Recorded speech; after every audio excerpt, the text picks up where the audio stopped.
for better days.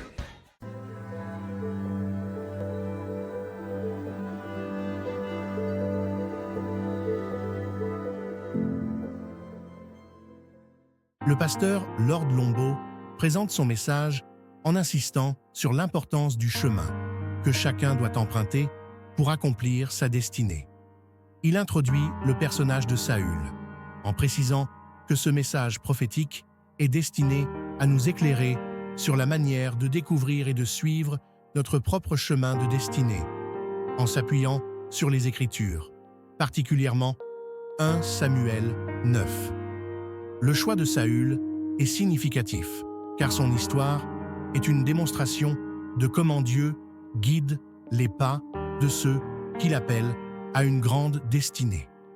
Le pasteur entre dans le vif du sujet en décrivant la généalogie de Saül, expliquant que chaque nom dans sa lignée a une signification prophétique, révélant ainsi les aspects de la destinée de Saül. Il souligne que les origines jouent un rôle crucial dans la destinée. En se penchant sur les petites obéissances, comme celle de Saül, cherchant les ânesses de son père, il montre comment ces actes de soumission aux instructions parentales ou divines peuvent ouvrir la voie à de grandes réalisations. Le pasteur étend cette leçon à d'autres figures bibliques, illustrant comment les petites obéissances ont souvent des conséquences majeures dans le plan de Dieu. Il analyse également les décisions et les rencontres apparemment anodines qui ont joué un rôle crucial dans l'accomplissement de la destinée de Saül. Il explique que ces moments, bien que petits, sont orchestrés par Dieu pour diriger ses serviteurs sur le chemin qu'ils doivent suivre. Le pasteur Lord Lombo identifie plusieurs points clés dans l'histoire de Saül. Le premier point est origine et destinée. Il dit que la lignée de Saül, remplie de promesses divines, influence directement sa destinée. Le deuxième point est petites obéissances, grandes conséquences. La simple mission de retrouver des ânesses conduit Saül à être moins roi, soulignant l'importance de l'obéissance. Le troisième point est influence des promesses et des alliances divines. Saül devient roi en partie à cause des promesses faites à ses ancêtres. Le quatrième point est la destinée se joue dans les détails. La rencontre avec Samuel et les actions du serviteur de Saül démontrent que Dieu utilise les moindres détails pour accomplir ses plans.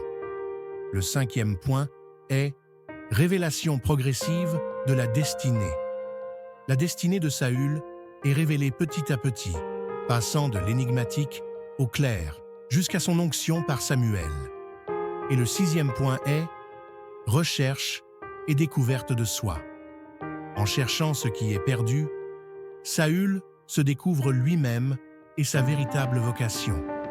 Ces moments forts montrent comment Dieu utilise des éléments quotidiens et des rencontres fortuites pour diriger une personne vers son appel divin.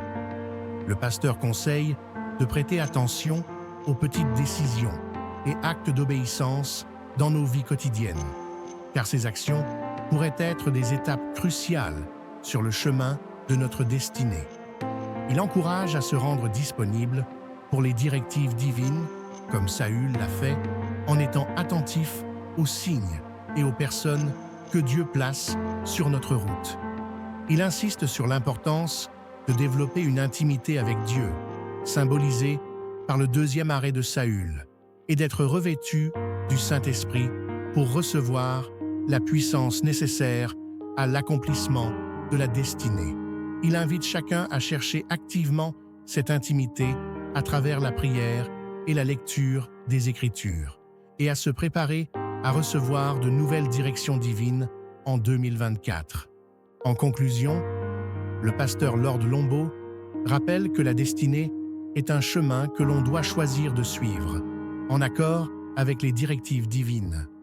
Il encourage chacun à s'engager sur ce chemin, en commençant par se connecter à Dieu à travers l'expérience du salut, à rechercher une relation intime avec lui et à se laisser guider par le Saint-Esprit. Il termine en priant pour que chaque personne découvre et suive le chemin tracé par Dieu pour accomplir pleinement sa destinée.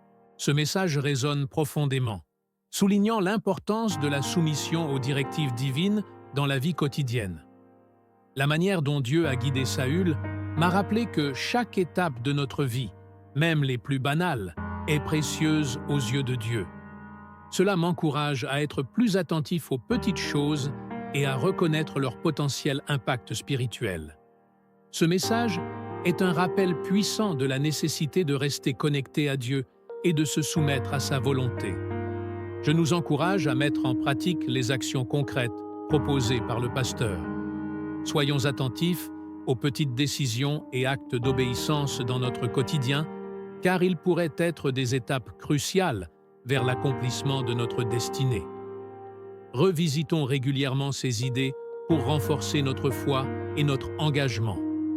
Engageons-nous activement dans nos communautés, cherchons des moyens de vivre notre foi au quotidien et laissons-nous guider par le Saint-Esprit. J'aimerais également te donner l'opportunité de faire de Jésus le Seigneur de ta vie. Tu peux répéter ces mots après moi. Seigneur Jésus, je me répands de mes péchés. Viens dans mon cœur. Je fais de toi mon Seigneur et mon Sauveur. Et merci Seigneur pour le baptême du Saint-Esprit en moi, dans le nom de Jésus-Christ. Par cette simple prière, je prie que le Seigneur te conduise sur le chemin de la nouvelle naissance. Trouve une bonne église qui a pour fondement la parole de Dieu. Passe par les eaux du baptême et donne à Dieu la première place dans ta vie. J'espère de tout cœur que ce message t'a encouragé. Si tu connais quelqu'un qui pourrait être également encouragé par ce message, s'il te plaît, envoie-le lui. Édition Le Corps du Christ, ensemble. Nous publions des courtes méditations tous les mardis et vendredis. N'hésite pas à t'abonner à notre page pour ne rien manquer. Sois richement béni.